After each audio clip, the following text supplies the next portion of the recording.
Olá, amiga, olá, amigo do Fim de Talk, tudo bem com vocês? Eu sinceramente espero que sim. Sou o Edu Pires e às sextas-feiras temos essa oportunidade fantástica de trocar ideias a respeito das notícias que impactaram nossos mercados e a nossa sociedade, principalmente naquelas em que eu consiga dar os meus 20 centavos de contribuição. Notícias estas que são brilhantemente retratadas pelo nosso outro produto, o Morning Talks, liderado pelo Lincoln Rocha, presidente da Pagos e meu sócio aqui no Tratalks, que leva diariamente, no iniciozinho das manhãs, 10, 15 minutos de informação privilegiada a vocês, para que vocês estejam sempre atualizados naquilo que importa para tocar o dia a dia de vocês. Sigam-nos também em nossas redes sociais, temos conteúdos fantásticos no Instagram, temos conteúdos fantásticos no LinkedIn e o nosso canal no YouTube, o canal Tratalks, recheado de programas com as principais lideranças desse mercado, com gente que brilha muito, às vezes mediado por mim, às vezes não, tem palestras, enfim, tem muito conteúdo. E a sua audiência é fundamental para que a gente siga forte nessa cruzada de constituir o maior hub de conteúdo do nosso mercado. Nos ajude simplesmente nos prestigiando. Eu já antecipadamente agradeço. Vamos às notícias. Na segunda-feira, a notícia da Isto é Dinheiro, baseada em conteúdo do Estadão. Bancos e fintechs apostam em financiamento com garantia de imóvel já alienado. Até muito pouco tempo atrás, a maioria de vocês já deve saber, você fazer uma operação dando o seu imóvel como garantia, o seu imóvel não podia ter nenhuma alienação. Ele deveria ser quitado e você não deveria ter feito nenhum tipo de utilização dele como garantia anteriormente. Porque se ele fosse alienado, você não podia fazer uma segunda operação. Ainda que a maioria dos produtos de CGI, de crédito com garantia de imóvel, liberem para as pessoas cerca de 20 a 25% do valor total do imóvel, na média, como limite para fazer a operação. Ainda assim, não se podia mais usar aquele imóvel alienado como garantia. Pois bem, a partir da Lei 14.711 do final de 23, que é considerada o marco legal, o marco inicial das garantias no Brasil, com o auxílio de normas regulatórias do Banco Central, da instrução da resolução do Banco Central 4.676, que é lá de 2018, que define que o limite, o teto máximo de atribuição de limite para um produto com garantia de imóvel deve ser de 60% no máximo do valor do imóvel. Ou seja, com o marco das garantias agora do final de 2023, pode-se sim usar um imóvel alienado como garantia de uma nova operação, desde que a soma das operações não ultrapasse 60% do valor do imóvel. Uma atitude prudencial, a meu ver, super inteligente, para proteger primeiramente o próprio tomador, mas segundo, para proteger o mercado como um todo. E nesse momento alguém pode falar, poxa Pires, o mesmo imóvel pode servir como garantia para mais de uma operação? Isso não se assemelha ao que aconteceu em 2027, na famosa crise subprime dos Estados Unidos, que acabou quebrando empresas e bancos, né? Quebrou um dos maiores bancos do mundo. Não, gente, não se assemelha. O que aconteceu nos Estados Unidos foi uma outra coisa.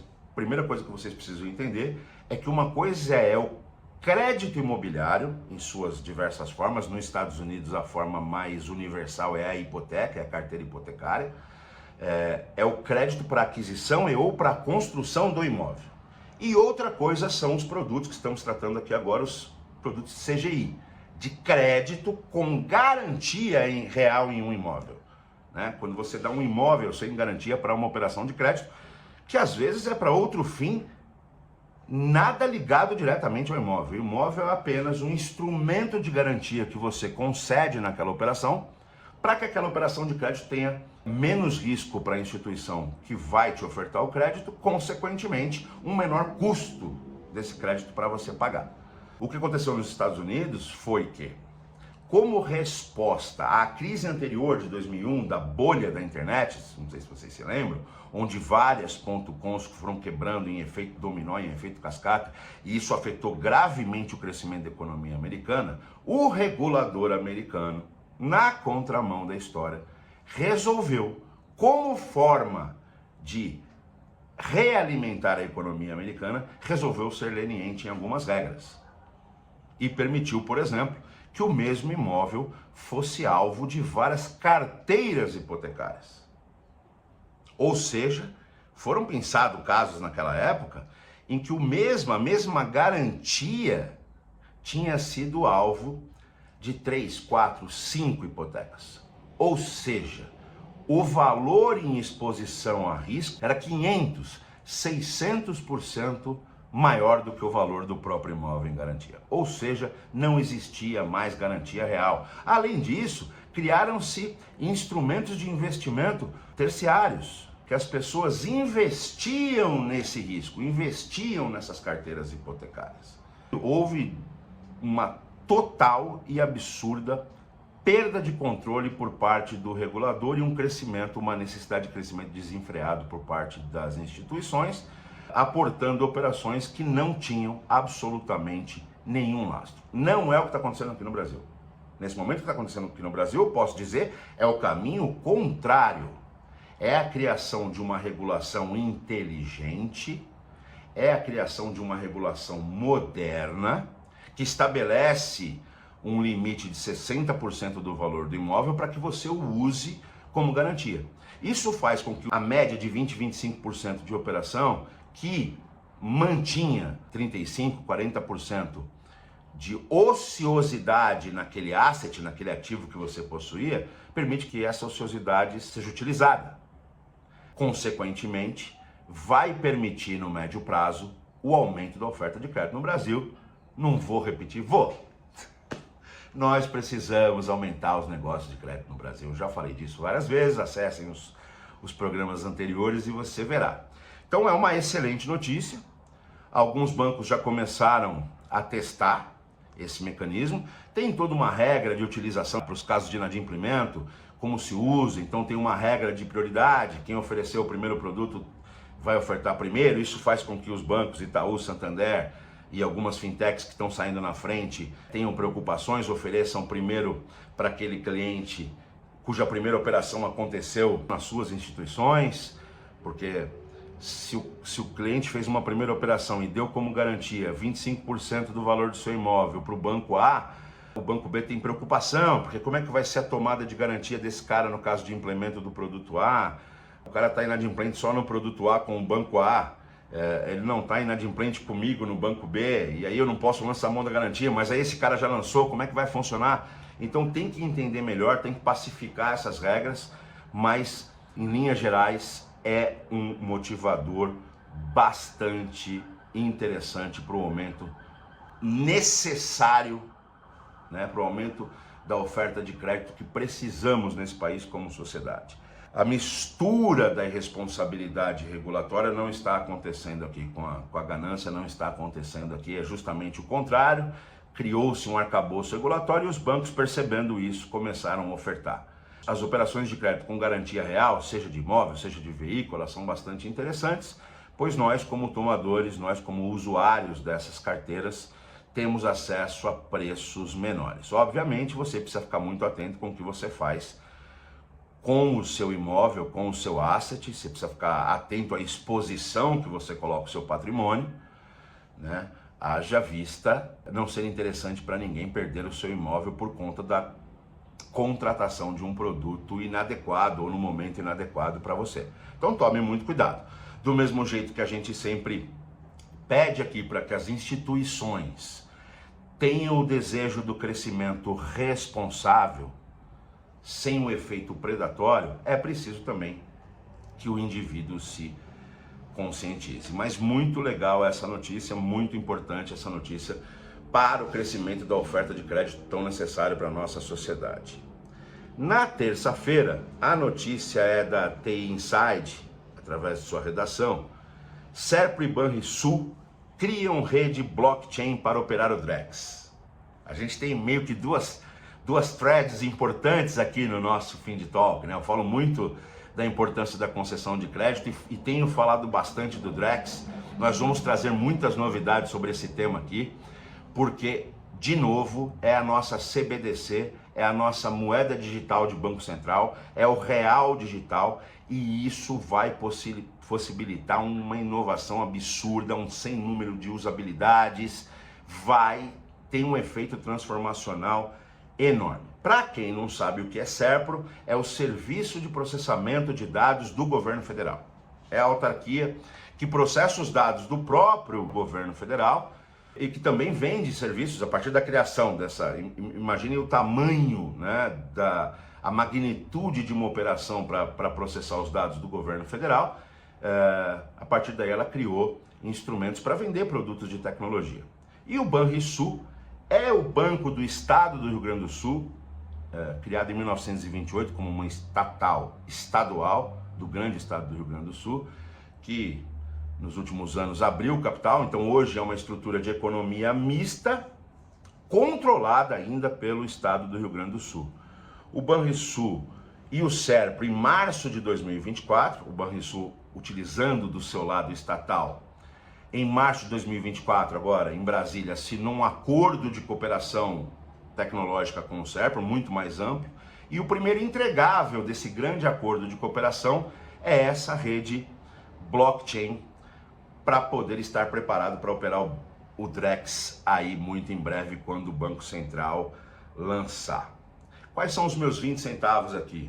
O Drex, a nossa CBDC, ele será lançado, assim como o Pix, dentro do arcabouço tecnológico do Banco Central. As instituições financeiras que quiserem criar produtos para se utilizar dessa nova tecnologia, para criar usabilidade para os seus clientes, elas terão que consumir, que se integrar a esse ambiente, consumir e se comunicar com esse ambiente através de parâmetros muito específicos. O Drex está sendo criado dentro do conceito blockchain, numa arquitetura de DLT, do inglês são as arquiteturas de Distributed Ledger Technology, DLT. Em português, é a tecnologia de registro distribuído. É como se fosse um livro contábil digital e que diversas entidades, diversos players registram coisas ali, seguindo esse padrão. Através do conceito de encriptação, de tokenização, é possível, o registro é distribuído. É como se todos os usuários ou os diversos interessados pudessem apontar registros no livro contábil da minha empresa e, consequentemente, a partir daí fazer as operações. É bastante complexo, eu sei disso. Eu ainda não sou um especialista, eu estou estudando bastante sobre o tema para ser uma das referências para vocês, mas nós já temos na nossa estrutura gente muito competente para falar mais detalhadamente sobre o tema. Mas o que o SERPRO e o Banrisul criaram agora é uma rede em blockchain, baseada em tecnologia de DLT, para poder ter um ambiente de testes e um ambiente de escalabilidade quando o Drex de fato for lançado pelo Banco Central. Quais são os meus 20 centavos aqui? Como a gente vem dizendo, tem gente que já saiu do pensamento, já saiu do desejo e já está tomando atitudes reais para se preparar para essa nova tecnologia. Essa nova tecnologia, ela tem potencial para ser das mais transformacionais que nós já vimos. Você imagina, nós temos a nossa moeda, o real, na sua versão digital, ou seja, mesmo o Drex terá o mesmo valor do real, o mesmo nível de aceitação, minto, não será o mesmo nível de aceitação. Porque como ele não tem a questão física, ele está livre das amarras geográficas, ele está livre das amarras temporais, ele vai ser mais instantâneo, ele vai ser transfronteiriço por natureza e ele vai ser intercambiável de forma muito mais fácil, reduzindo os intermediários. Mais eficiência, mais efetividade e mais usabilidade. Então, o que a gente está dizendo aqui insistentemente através de vários programas, utilizando-se de várias notícias, é: esteja preparado para essa tecnologia se você milita nesse segmento. Faça como o Banrisul e o SERPRO estão fazendo. Então, a gente já começa a ver ações positivas, ações de fato que estão ocorrendo nesse mercado. Casos de uso, né? Preparando casos de uso para a assunção da nova tecnologia. O potencial, como eu já disse, o potencial transformacional tende ao infinito e você não pode ficar fora disso. Parabéns, Banrisul, meus amigos lá do Banrisul, sempre inovando. Um exemplo, aliás, um rápido Um rápido à parte aqui, um exemplo claro de que o problema não é a privatização ou a estatização. É um exemplo claro de uma entidade que nasceu 100% estatal, hoje é de economia mista controlada pelo Estado, mas que sempre foi pujante, que sempre foi competente, que sempre teve os seus resultados em altíssimo nível, publicados com governança, com inovação. Muito bacana, parabéns. Vai ser bem interessante, imagino que muitas outras instituições vão seguir o exemplo de vocês. Parabéns.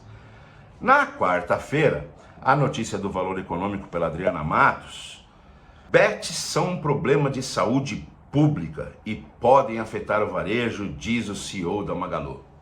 O Fred Trajano, filho da nossa grande dona Luísa Trajano, manifestou muita preocupação com a ludopatia.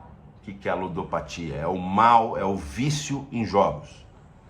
Ela é uma doença já classificada pela OMS, já tem CID aqui no Brasil, os médicos já podem receitar medicamentos com base nessa doença, já tem CID para nortear a utilização dos planos de saúde.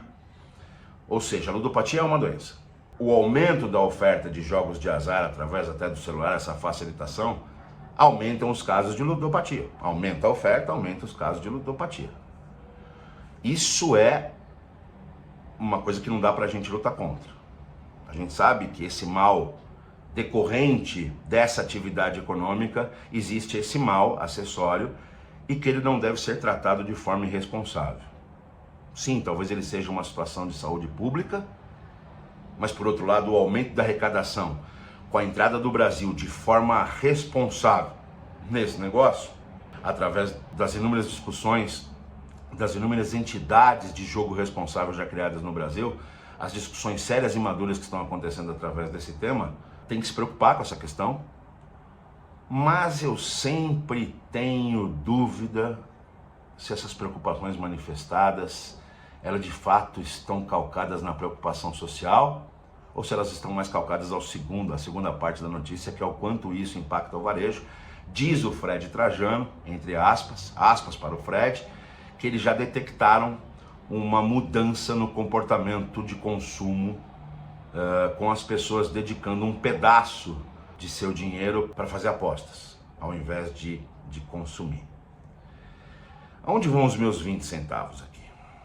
Primeiro, essa ação do Fred me lembra muito a cruzada que a mãe dele, a dona Luísa Trajano, empreendeu alguns anos atrás contra os varejistas internacionais e-commerce, em especial os chineses, por questões tributárias, enfim, quando essa concorrência chegou através da quebra das fronteiras que a internet proporciona, a diferença de questões tributárias, isso ocasionou um problema no varejo brasileiro e a dona Luísa muito fortemente, muito agressivamente empreendeu uma jornada. Agora acabaram de anunciar uma parceria estratégica com a Alibaba. Mas enfim, o meu ponto aqui não é esse, não é criar uma briga com a turma do Magalu, que eu inclusive conheço e respeito. A ludopatia é sim uma doença classificada na OMS, é um problema e é um problema que vai crescer com a facilidade de acesso a jogos. Mas o alcoolismo continua crescendo assustadoramente nos últimos 100 anos. O vício em drogas alucinógenas, opioides, cresce assustadoramente, em especial nos últimos anos. O vício em sexo e pornografia cresce bastante agressivamente. O único vício que vem caindo nos últimos anos é o tabagismo. Ainda existe um universo enorme de tabagistas no mundo, cerca de 1,250 bilhão de pessoas, de acordo com a OMS, mas esse número vem caindo. A estatística mostra que em 2000, 1 em cada 3 adultos no mundo fumava, esse número hoje é 1 em cada quase 6 adultos, ou seja, caiu já de 2000 para cá, em 20 e poucos anos, caiu pela metade o número de tabagistas no mundo. E esse é um case para mim de bastante interessante para a gente olhar. Não houve uma proibição peremptória, né? Não houve punitivismo, houve arcabouço regulatório consciente, coerente, eficiente e conscientização conscientização, conscientização. No arcabouço regulatório houve a limitação das propagandas que atrelavam o ato de fumar um cigarro a alguma coisa viril, esportiva, sexy, houve proibição disso, houve proibição de venda, de forma mais efetiva, a proibição de venda a menores, houve conscientização com as fotografias horrorosas dos males que o cigarro causa na própria embalagem do cigarro. Isso tudo junto em 20 anos causou uma mudança de comportamento. Eu sou fumante, mas hoje não é mais fumar. Hoje é absolutamente cringe, é absolutamente out. Então, o que eu quero dizer com isso é um recado para você. Não permita que os influenciadores os façam gastar todas as suas economias num joguinho. Mas também não permita que os arautos da desgraça também o impeçam de fazer uma fezinha dentro de um conceito responsável, com um percentual muito pequeno das suas economias, porque você gosta, porque isso te faz bem, porque você decidiu que esse é sim um entretenimento, um lazer que você quer e que você não gasta fortunas e que você não compromete a sua economia. Não permita nem que um lado, nem que um outro o induza, o leve para um caminho. Tome as rédeas da sua vida. Eu sei que às vezes é difícil. Se você precisar de ajuda, fale com quem te ama, com quem te conhece, com quem é próximo de você. Porque eu vou dar um exemplo. Tem um outro mal social enorme, também classificado pela OMS, pela Organização Mundial de Saúde, que é a oniomania. É o vício em comprar. Esse, muito mais ligado a um CEO de uma grande varejista, e eu nunca ouvi ele falar desse tema. Aliás, a OMS estima que cerca de 8% da população mundial padece da compulsão por compra, contra entre 1,5% e 2% que padece da ludopatia. Eu não estou aqui menosprezando esse mal. Alguém que tem na família alguém que está sofrendo gravemente com a ludopatia vai ficar com raiva de mim. Eu não estou desmistificando esse problema que é real. O que eu estou desmistificando é se o boi está com carrapato, não se pode botar fogo no boi. O que eu estou desmistificando, ou o que eu estou alertando, é o cuidado com os arautos, com quem defende um lado ou outro, porque normalmente, ou inteiramente, eles têm um interesse. E o interesse não é te proteger. Então sim, que a regulação que já começou no ambiente das bets seja aprimorada, que parte do aumento absurdo arrecadatório que acontecerá seja utilizado pelo poder público em cuidar das pessoas, que sejam estabelecidas regras de identificação pelos ofertantes desse negócio, que sejam ofertadas regras de identificação de pessoas que estão perdendo o limite e que elas sejam proibidas de jogar, que os donos, que os responsáveis por essas empresas sejam sim responsabilizados até criminalmente, mas não dá para o Brasil ficar de fora, a meu ver, aí agora vem a minha opinião, não dá para o Brasil ficar de fora de uma economia pujante, que é a economia das bets. Não dá para o Brasil simplesmente fechar os seus olhos para isso. E não dá para a gente advogar apaixonadamente para um lado ou para o outro, tendo um interesse em um lado ou no outro. Com isso eu deixo aqui o meu desejo de um excelente final de semana a todos vocês. Final de semana esse que vocês vão capitanear, que vocês vão decidir o que fazer com responsabilidade e com felicidade. Um beijo.